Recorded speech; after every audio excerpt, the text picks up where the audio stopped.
ప్రియమైన వారలారా, ప్రభువైన యేసుక్రీస్తు మారని నామములో నా ప్రేమ వందనములు.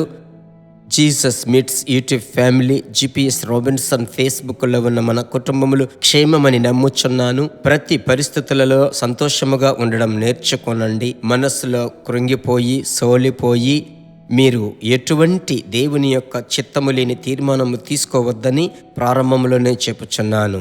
ప్రభు యొక్క హస్తం మీతో ఉంది. ప్రభువే మిమ్మల్ని నడిపిస్తాడు. ప్రభునందు మిమ్మలను మీరు దృఢపరచుకొనండి. ఈ దినమంతా దేవుని యొక్క కృప మిమ్మలను ఆవరిస్తుంది. సరేనా? ఈ దినమునకు సంబంధించిన దేవుని వాక్కు ఏమిటి తెలుసా? యెషయా ప్రవచన పుస్తకం 61 మొదటి వచనం. ప్రభువగు యెహోవా ఆత్మ నా మీదికి వచ్చియున్నది, దీనులకు సువర్తమానము ప్రకటించుటకు యెహోవా నన్ను అభిషేకించెను, నలిగిన హృదయము గలవారిని దృఢపరచుటకును, చెరలో ఉన్నవారికి విడుదలను, బంధింపబడిన వారికి విముక్తిని ప్రకటించుటకును. ప్రభు బిడ్డలారా, పరిశుద్ధాత్ముని యొక్క ప్రతి క్రియలను గురించి ఈ స్థలములో వ్రాయబడి ఉంది. అందులో అతి ప్రాముఖ్యమైనటువంటిది నలిగిన హృదయము గల వారిని దృఢపరచుట. నలిగిన హృదయము గల వారిని, పరిశుద్ధాత్ముని యొక్క అభిషేకము గురించి దినము మీతో నేను మాట్లాడుచూ ఉన్నాను. ఏ ఒక్కరోజు చెప్పకుండా ఉండలేను. ఎందుకంటే ఇది పరిశుద్ధాత్ముని కాలము. పరిశుద్ధాత్మునితో నడవవలసిన కాలము ఖచ్చితము.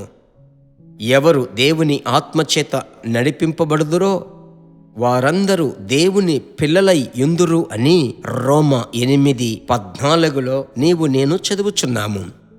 అలాగైతే పరిశుద్ధాత్ముడే మనకు ఒక మార్గము చూపించాలి తప్ప ఏ మనుషుని యొద్ద ఏ ఆలోచన నువ్వు అడగనక్కరలేదు.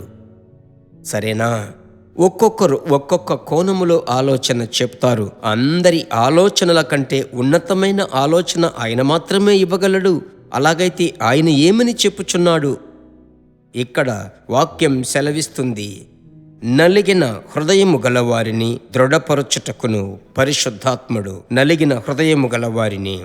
కొంతమంది ముఖములో బయటికి ఏమీ కనబడదు, కానీ హృదయము నలిగిపోయి పగిలిపోయి ఉంటుంది. సాధారణంగా స్మైల్, బయటికి నవ్వుతారు. ఎలా ఉన్నారు? బాగున్నాను. నేను కొంచెం సేపు మాట్లాడితే అయితే వారి హృదయం బ్రద్దలైపోయి ఉంటుంది. ఈరోజు మీరు నేను మాట్లాడేటప్పుడు వింటున్నారు. మీ హార్ట్లో చాలా పోరాటములు, మీ హృదయం నలిగిపోయి ఉండవచ్చు. ఆ రోజు యెహోషువ దినాలలో ఇశ్రాయేలు ప్రజల యొక్క హృదయం వారు ఓడిపోయినప్పుడు నీళ్ల వల్లే నలిగిపోయినట్లు వాక్యం సెలవిస్తుంది. వారి జీవితము ఓటమి వలన వారు తడబడి, మీరు కూడా అలాగే ఉంటున్నారా? యేసు నామములో మీకు ఒక శుభవర్తమానము. ఆయన నలిగిన హృదయమును, గాయములను కట్టువాడు. ఆ ఇన్నర్ వూండ్స్ అని ఆంగ్లములో అంటారు. అంతరంగములో గాయములు. ఇలాగ మాట్లాడారే, ఇలా చేశారే, ఇంకా జరగలేదే, ఇంకా చేతిలోనికి రాలేదే, నేను పరిశుద్ధముగా జీవించలేకుండానే, ఇంకా క్రైస్తవ జీవితము చేయలేకపోతున్నాను. తడబడుతున్నారా? ప్రభు మీతో అంటున్నాడు, మీ గాయములను నేను మాన్పెదను. మనం ఏం చెయ్యాలి? నాకు ప్రియమైన దేవుని బిడ్డలారా, ఆయన యొక్క చేతిలోనికి మనం రావాలి. పరిశుద్ధాత్ముడా, మీ చేతికి నన్ను అప్పగించుకుంటున్నాను అని, ప్రభువా నీవు నన్ను తయారు చేసి రూపించండి అయ్యా, సాధారణంగా మీరు చెప్తే చాలు. ఖచ్చితముగా నలిగిన హృదయము గల వారిని, ప్రతి గాయములను కట్టి ఆయన ఆదరిస్తాడు. మీ కొరకు ఒక చిన్న ప్రార్థన ప్రార్థించుదాం. మంచి ప్రభువా, గాయములు మాన్పే దేవా, నలిగిన హృదయమే బ్రద్దలైపోయింది. గుండె బిడ్డల చేత, పిల్లల చేత, ఆర్థిక ఇబ్బందుల చేత, అపవాది తంత్రముల చేత, ఇంకా ఎన్నో కారణముల చేత హృదయములో నలిగిపోయిన వారిని అభిషేకము అను ఆ తైలము చేత, ఆ రోజు మంచి సమరయుని యొక్క గాయము తైలము రాసి బాగు చేశారే, అదే రీతిగా మీ బిడ్డల యొక్క గాయములను పరిశుద్ధాత్ముడా ఆ అభిషేకము అను ఆ నూనెతో ప్రభువా స్వస్థపరచండయ్యా. మీ బిడ్డలకు ఒక మనోధైర్యమును అనుగ్రహించి సంతోషపరచండి. ప్రార్థనకు జవాబిచ్చిన దేవునికి స్తోత్రం. యేసు నామములో తండ్రి, ఆమేన్. ప్రభుకు స్తోత్రం.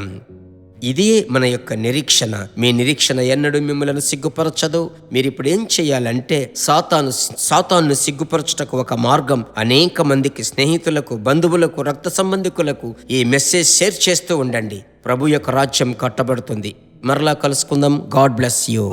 దేవుని బిడ్డలారా, ఈ వర్తమానము మీకు మిక్కిలి ఆశీర్వాదకరముగా ఉందని మేము నమ్ముచున్నాము. ఇంకనూ మా వర్తమానములను విని ప్రభువులు ఆశీర్వదింపబడుటకు జీసస్ మీట్స్ మినిస్ట్రీస్ అను మా యూట్యూబ్ ఛానల్ ను సబ్స్క్రైబ్ చేయండి. మరియు మా ప్రార్థన సహాయముకై మీరు సంప్రదించవలసిన మా ఫోన్ నెంబర్ 9842528236 మరియు 7299546363. Email gpsrobinson@hotmail.com. ప్రభు మిమ్మును ఆశీర్వదించునుగాక.